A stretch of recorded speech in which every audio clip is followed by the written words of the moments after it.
Assalamualaikum warahmatullahi wabarakatuh. Baiklah, di sini saya akan mempresentasikan hasil tugas supply chain manajemen saya. Di sini saya hanya satu orang, yaitu saya sendiri, Imam Rahman, NPWP 18 10 115 261 0646. Baiklah, kita akan mempresentasikan resume jurnal. Pertama itu jurnal analisis kerja supply chain manajemen berbasis balance scorecard pada PT Alaf Bali END.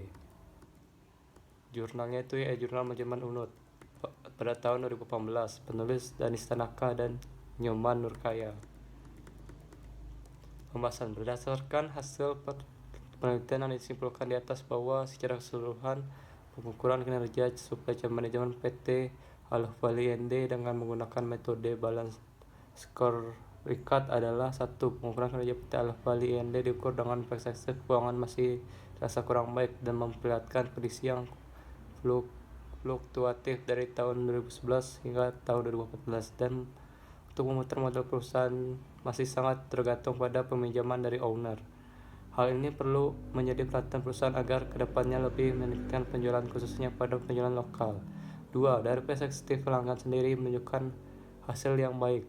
Ini terlihat dari penilaian responden terhadap indikator pada perspektif ini. Namun perusahaan harus tetap menjaga kualitas pelayanan agar terus ditingkatkan sehingga pelanggan akan terus merasa nyaman dan tingkat kepercayaan terhadap perusahaan pun semakin tinggi.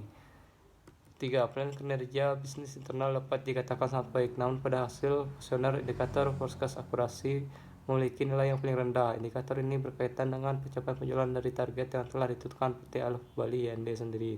Tidak memiliki target yang harus dicapai dalam penjualannya, namun target dari PT Alaf Bali END sendiri adalah bagaimana permintaan pelanggan harus selalu dapat dipenuhi. Jadi perusahaan juga harus memulai untuk membuat target di dalam penjualan. 4. Penilaian kinerja pertumbuhan dan pelajaran dapat dikatakan sangat baik. Ini terlihat dari hasil indikator perhatian terhadap karyawan dalam hal melayani konsumen, karena menurut wawancara peneliti, perusahaan belum insentif memberikan pelatihan karyawan khususnya pada pelayanan konsumen. Karena dengan adanya pelatihan karyawan terhadap bagaimana cara melayani konsumen, tentu akan meningkatkan penjualan perusahaan sendiri. 5. Penerapan balance scorecard dapat dijadikan masukan bagi pertimbangan serta referensi dalam pengukuran kinerja supply chain manajemen suatu perusahaan. Kita ke jurnal kedua, yaitu analisis pengaruh supply chain manajemen terhadap kinerja perusahaan. Tahun 2015, penulis Kartina Ardianti. Pembahasan. Aktivitas dapat meningkatkan kinerja perusahaan. Dapat dilihat integrasi pasukan logistik baik dari sistem distribusi yang baik, pembagian informasi yang tepat dan akurat. Kerjasama yang dibangun dengan baik dan hubungan baik dengan supplier juga sangat berpengaruh untuk meningkatkan integritas pasukan logistik perusahaan. Adanya pengembangan informasi yang jelas, tepat, dan akurat dapat mencegah terjadinya keterlambatan pasukan dan berdampak terhadap kemajuan outlet. Cooperation atau kerjasama yang dibangun dengan antara outlet dengan supplier dapat menghasilkan pengertian dan pemahaman yang baik dan akan kebutuhan dan keperluan masing-masing pihak, sehingga dapat berdampak pada kemajuan perusahaan outlet. Adanya pembagian informasi dan kerjasama yang baik atau supply chain integration yang baik. Dengan adanya integrasi yang baik dalam supply chain, maka dapat meningkatkan efisiensi dalam operasi perusahaan dan lebih jauh dapat meningkatkan profit perusahaan serta memberikan kepuasan bagi semua pihak. Hubungan jangka panjang yang dibangun antara outlet dan supplier dapat menguntungkan pelanggan dalam jangka waktu yang panjang karena supplier ikut bertanggung jawab terhadap produk. Baiklah, kita ke jurnal yang ketiga, yaitu analisis perancangan supply chain management SCM pada PT Sinar Galesong Pratama. Jurnal EMBA Vol 2 nomor 2 2014 tahun 2014. Penulis yang pertama itu Melva F. Manambing, kedua Petrus Tumade, ketiga Jaki SB Semarau. Pembahasan. Pemilihan pemasok merupakan ahli logistik bahwa salah satu faktor kesuksesan perusahaan adalah pemilihan pemasok, di mana pemasok tepat memberikan Garansi kelancaran pasokan aliran barang dan jasa, khususnya bahan baku untuk menjaga proses produksi. Pemilihan pemasok merupakan aktivitas penting di bagian pengadaan untuk mencapai keunggulan bersaing. Pemilihan pemasok berkaitan dengan banyak faktor, di mana setiap faktor digunakan untuk kepentingan berbeda dan informasi kebanyakan tidak diketahui secara pasti dan tepat. Untuk mendapatkan pemilihan pemasok yang maksimal, harus mencari kriteria lain yang relevan dengan tujuan perusahaan. Pemilihan pemasok bersifat banyak. Kriteria meliputi faktor kualitas dan kuantitas seperti kualitas pengiriman, kinerja, masa lalu, garansi, harga, kemampuan teknik, dan kondisi finansial. Pemilihan pemasok yang tepat dapat memberikan bahan baku yang berkualitas, harga yang terjangkau, serta ketepatan waktu pengiriman. Yang ditambahkan juga faktor kriteria harga, layanan, ketepat pengiriman, dan kepercayaan sebagai dasar pemilik pemasok. PT Sinar Galasong Pertama Cabang Manado merupakan perusahaan yang bergerak di bidang otomotif, khususnya di distribusi, penjualan, serta layanan perbaikan sepeda motor merek Suzuki. Perusahaan ini memperoleh distribusi produk sepeda motor merek Suzuki dari Jepang dan bahan baku suku cadang sepeda motor asli merek Suzuki dari PT Indomobil Sales yang berlokasi di Jakarta. Pemilihan pemasok dalam penelitian ini berdasarkan hasil penelitian bahwa pemasok PT Sinar Galasong Cabang Manado untuk sepeda motor Suzuki sejak awalnya sudah melalui PT Indomobil Sales, merupakan distribusi tunggal produk sepeda motor dan suku cadang mereka Suzuki dari Jepang. Hal ini menjadikan kereta antara memasok itu PT Indomobil Sales berlaku secara eksklusif. Cara mendatangkan pesanan order atau spare part untuk sepeda motor dan mobil merek Suzuki tersebut dari ATPM PT Suzuki Indomobil Sales adalah didatangkan bersama-sama dengan pemesanan mobil dan motor ataupun dipesan sesuai dengan kebutuhan selama beberapa bulan. Namun untuk pesanan mendadak juga bisa dilakukan jika terjadi kelebihan permintaan dan persediaan atau stok spare part order habis, yaitu dengan memesan suatu produk dan menunggu selama beberapa hari. PT Sinar Galasong Pertama sejak awal tidak mencari alternatif pemasok lainnya, khususnya yang berkualitas di bawah pabrikan asli Suzuki, untuk menjaga kualitas rendah ataupun kualitas yang diragukan. Jika untuk Manado dan sekitarnya memesan onderdil di perusahaan, namun untuk yang onderdil berkualitas lebih rendah seperti buatan Taiwan atau Cina, PT Sinar Galasong Pertama tidak menyediakannya. Pemilihan pemasok pada penelitian ini sudah sangat baik dan unggul daripada segi kualitas jika dibandingkan dengan penelitian terdahulu oleh Irani dan Hermawan 2012, yaitu mereka menggunakan metode analitik proses dan lebih menekankan pada analisis terhadap pemasok dengan kualitas pemasok yang lebih baik yang memiliki bobot yang besar. Kemudian perencanaan logistik. Perencanaan logistik merupakan kegiatan pemikiran, penelitian, perhitungan, dan perumusan dari tindakan yang akan dilakukan di masa yang akan datang, baik berkaitan dengan kegiatan operasional dalam penggunaan logistik, penggunaan logistik, pengorganisasian, maupun penggunaan logistik. Dengan demikian, maka secara kesederhanaan perencanaan logistik ini dapat diartikan sebagai proses perumusan kebutuhan logistik yang akan dilakukan pada masa yang akan datang, mendukung tercapainya tujuan organisasi perusahaan secara efektif dan efisien. Perumusan kebutuhan logistik adalah lulusan dari berbagai unit kerja yang ada. Dalam proses perjalanan ini setidaknya harus mampu menjawab berbagai pertanyaan seperti barang apa yang diadakan, 2. Mengapa barang itu diadakan, 3. Kapan barang itu dibutuhkan, 4. Kapan barang itu diadakan, 5. Di mana barang tersebut dapat diperoleh, 6. Siapa yang dapat menggunakan barang tersebut, 7. Siapa yang dibutuhkan, 9. Siapa yang bertanggung jawab melakukan pengadaan barang, 8. Berapa banyak barang itu dibutuhkan, 9. Berapa harga barang yang akan diadakan, 10. Bagaimana cara pengadaan barangnya, 11. Bagaimana proses pengadaan barang, 12. Bagaimana aturan tentang pengadaan barang baik di internal organisasi maupun dari pihak lain. Saat ini yang menjadi penentu dalam pemilihan pengadaan pemasok serta pengelolaan pemasok spare part antara lain adalah ATM, PM, pihak manajemen di daerah, pihak manajemen antara lain Direktur Manajemen Operasional, Manajemen Pemasaran, Manajer Sales, dan serta Manajer Spare Part. Faktor-faktor yang dianggap berpengaruh terhadap perencanaan logistik yang berkualitas, produk dari pemasok, harga yang mengikuti kualitas, perusahaan pemasok, efisien waktu, efisien lokasi, serta efisien biaya. Hal-hal tersebut yang berpengaruh terhadap keputusan pemilihan pemasok saat ini, yaitu PT Suzuki Indomobil Sales. Namun jika ada alternatif perusahaan lain, maka juga dapat dipertimbangkan pada lokasi, harga yang lebih murah, kualitas yang mungkin lebih tinggi dari yang ada saat ini, karena kehandalan ketepatan waktu serta kemampuan menjadikan logistik secara efektif dan efisien. Perencanaan logistik ini penting dilakukan karena perencanaan ini dibahas mengenai hal-hal sebagai berikut. 1. Ramalan jumlah dan kualitas barang yang dibutuhkan. 2. Tujuan akhir yang akan dicapai dari apa yang telah direncanakan sebelumnya. 3. Suatu program yang terdiri dari serangkaian tindakan kegiatan untuk mencapai tujuan manajemen logistik berdasarkan pada prioritas pelaksanaan. 4. Jadwal pekerjaan logistik sehingga dapat disesuaikan tepat waktunya. 5. Anggaran untuk mengalokasikan sumber-sumber yang ada atas dasar visi serta aktivitas anggaran belanja ide.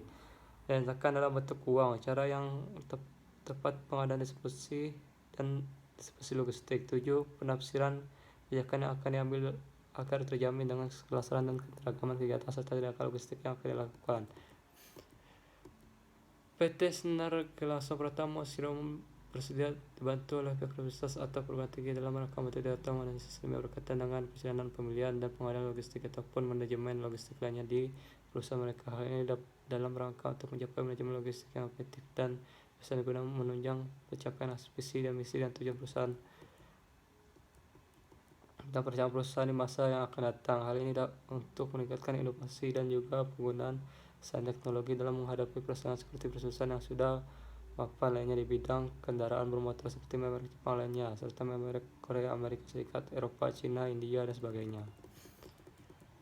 Perencanaan logistik pada penelitian ini menekankan pada proses perencanaan logistik yang berkualitas. Perencanaan logistik pada penelitian ini menekankan pada proses perencanaan logistik yang berkualitas. Namun jika dibandingkan dengan penelitian terdahulu oleh Tami dan kawan yang menerapkan manajemen logistik, namun di lapangan masih kekurangan sumber daya manusia sehingga perencanaan logistik ini pada penelitian masih kurang baik dan perlu untuk dilakukan pemberdayaan sumber daya manusia.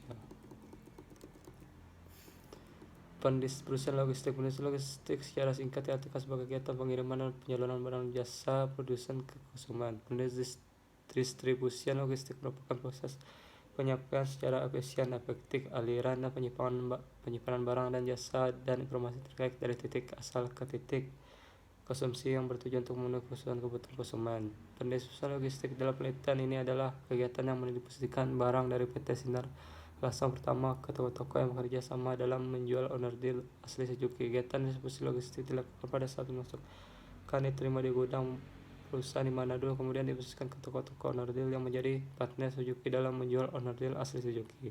Pesan ini dilakukan guna untuk mempermudah konsumen dalam memperoleh owner deal asli Suzuki, sehingga konsumen yang berada jauh dari kota Manado atau berada jauh dari daerah Suzuki dapat membeli owner deal Suzuki yang berada pada toko bekerjasama dengan pihak Suzuki yang menjual owner deal asli Suzuki.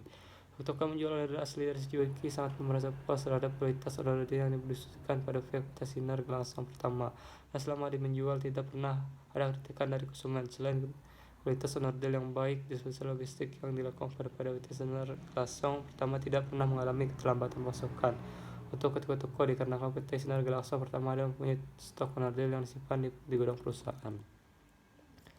Baiklah, kita kemudian ke jurnal selanjutnya, yaitu analisis pengaruh kemampuan perusahaan daya respon rantai pasok dan praktik manajemen rantai pasok terhadap keunggulan bersaing, kinerja dan kinerja perusahaan. Jurnal Bisnis Strategi, volume 27 nomor 2 tahun 2018. Penulis Reski Kurniawan, Suyudi Mangunwiharjo, dan Mirwan Surya Pradana. Pembahasan aplikasi teoritis. Penerapan aplikasi teoritis digunakan untuk memperkuat dukungan atas beberapa penelitian terdahulu yang dijadikan rujukan dan keterkaitannya dengan teori yang digunakan. Hasil dari penelitian sebagai berikut. 1. Hubungan strategik dengan pemasok dapat mendorong praktik manajemen rantai pasok berjalan lebih baik. Hubungan strategik dengan supplier memungkinkan organisasi untuk bekerja lebih efektif dengan sedikit supplier penting yang mana akan berbagi bertanggung jawab terhadap kesuksesan suatu produk. 2. Menurunkan informasi merupakan faktor yang tidak dapat dipisahkan dalam proses rantai pasok. Partner dalam proses rantai pasok melakukan pertukaran informasi secara teratur akan dapat bekerja sama sebagai suatu entitas secara bersama-sama. Mereka akan dapat mengerti kebutuhan pelanggan akhir dengan baik serta dapat merespon pasar dengan cepat. DETL tahun 2006. Daya respon jaringan supplier network responsif adalah kemampuan supplier utama perusahaan dalam merespon permintaan konsumen. Prater et al. 2001. Semakin baik daya respon rantai pasok perusahaan akan memberikan dampak positif terhadap kinerja perusahaan. 4. Kemampuan pelayanan servis Capability adalah kemampuan perusahaan manajemen dalam penyediaan pelayanan yang unggul sehingga mampu mempertahankan pelanggan selama beberapa periode waktu. Kemampuan pelayanan sangat diperlukan dalam kaitan pembinaan hubungan dengan pelanggan. 5. Kemampuan manajemen relasi. Channel management capability adalah kemampuan perusahaan dalam mengolah hubungan baik dengan pelanggan maupun pemasok untuk menciptakan hubungan yang kolaboratif sehingga mampu menciptakan keunggulan kompetitif dan hubungan perdagangan dalam jangka waktu yang lama. Kemudian aplikasi kebijakan. Dari hasil temuan penelitian dapat disusun aplikasi kebijakan yang disarankan untuk perusahaan, yaitu praktik manajemen rantai pasok. Perusahaan retail perumahan diharapkan dapat membina hubungan yang baik dengan pemasok maupun pelanggan dan proses penerapan manajemen rantai pasok menggunakan teknologi terkini sehingga proses penerapan informasi dapat berjalan dengan baik dan informasi yang diperoleh menjadi lebih akurat dalam menentukan arah kebijakan bisnis ke depan. Daya respon rantai pasok. Perusahaan retail pelumas diharapkan melakukan optimalisasi proses operasional dan logistik serta membangun kompetensi personel agar kegiatan proses rantai pasok dalam perusahaan dapat menjadi lebih responsif fleksibel terhadap pasar. 3. Kemampuan perusahaan retail pelumas diharapkan dapat mengembangkan kemampuan internal perusahaan antara lain kemampuan dalam penekanan biaya personal, kemampuan pelayanan kepada pelanggan, kemampuan melihat kondisi pasar yang ada, kemampuan integrasi dan kemampuan manajemen relasi baik dalam memasok kemampuan pelanggan. 4. Keunggulan daya bersaing. Perusahaan retail pelumas diharapkan dapat mengharapkan harga pelumas dan inovasi pelayanan yang bersaing agar dapat menciptakan keunikan tertentu dan memberikan kontribusi dalam penciptakan keunggulan daya saing perusahaan. 5. Kinerja perusahaan. Perusahaan retail pelumas diharapkan dapat mengoptimalkan potensi serta daya yang ada melalui ketetapan dalam menjalin hubungan antara pemasok dan pelanggan, optimasi biaya operasional serta mengoptimalkan fungsi pemasaran dalam perusahaan agar memberikan peningkatan kinerja yang lebih baik. Sekianlah hasil dari presentasi saya. Jika salah dan janggal saya mohon maaf. Assalamualaikum warahmatullahi wabarakatuh.